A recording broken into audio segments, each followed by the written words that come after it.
నమస్తే అండి. నమస్తే అండి. మీ పేరు? మల్లేశ్వరి. ఏ ప్రభుత్వం వస్తే బాగుంటుందని టీడీపీ వస్తేనే బాగుంటుందండి. ఇప్పుడు మహిళలకి టీడీపీ ప్రభుత్వం ఏంటంటే సూపర్ 6 కాన్సెప్ట్లతో మహిళలకి పెద్దపీట వేస్తూ చాలా పథకాలు పెట్టింది కదా, అవి ఎలా ఉన్నాయి ఆ పథకాలు? చాలా బాగున్నాయండి. సరే, ఈసారి తెలుగుదేశం ప్రభుత్వం తరపున భాష్యం ప్రవీణ్గా నిలబడుతున్నారు కదా, ఆయనకి అవకాశం ఇస్తారా? తప్పకుండా. నమస్తే అండి. నమస్తే మేడం. ఏ ప్రభుత్వం వస్తే బాగుంటుంది? మాకు టీడీపీ కావాలండి, అది కంపల్సరీ టీడీపీ కావాలి. టీడీపీ వస్తే ఎలాంటి సమస్యలు తీరిస్తే బాగుంటుందని? మాకు ఉద్యోగాలు, నీళ్లు, నిధులు, మెయిన్ అసలు నీళ్లు మాకు ఇప్పుడు ఆ ప్రాజెక్ట్ ఉంటే బ్రహ్మాండంగా నీళ్ళు వచ్చాయి మాకు నగరికల్ దగ్గర.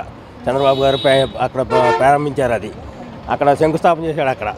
అక్కడ నుంచి హరిచంద్రపురం కానీ అక్కడ నీళ్ళు వెళ్తాయి. అవి వస్తే కదా మా సాగర కాలువలకు మొత్తం నీళ్ళు వస్తాయి. అది వస్తే మాకు సస్యశ్యామలకు పంటలు పండాయి. మరి అది ఆమె 20% అయింది, 80% చేయలేక అక్కడే పెట్టేశాడు, దాన్ని అటకెక్కిచ్చాడు. పేసపాడు దగ్గర అవి ఎంతే బాగున్నాయి దోన్లు. అవి కావాలి మెయిన్ నీళ్ళు. అవి ఉద్యోగాలు, జాబులు రావాలి, చంద్రబాబు గారు రావాలి మాకు, అది మాకు కావాల్సింది. ఇక్కడ కాడ కోసూరు కాదు, కోసూరు నియోజకవర్గంలో ఎమ్మెల్యే వాసన ప్రవీణ్ గెలుస్తాడు. ఎవరు ఇప్పుడు ఎంతమంది ఎమ్మెల్యే? ఎవరు? వాళ్ళ మామయ్య తెలుసా? ఎవరు? నంబూరు శంకర్. ఏం చేయాల? ఒక రూపాయి పని చేయాలి. ఇవన్నీ అంతకుముందు సీదర్ వేసాడు రోడ్లు మొత్తం పాలగొట్టి కాళ్ళు వేసి నేను చేస్తాను. ఏం చేశాడు? ఏం చేయాల?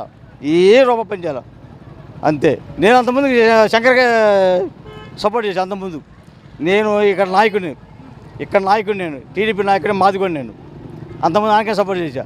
మొత్తం ఓట్ల మద్దతు గెలిపించా. ఏం చేయాలా? అసలు పట్టించుకునేది లేదు. ఈసారి టీడీపీ చెబుతున్నాగా, ఈసారి టీడీపీ అంతే.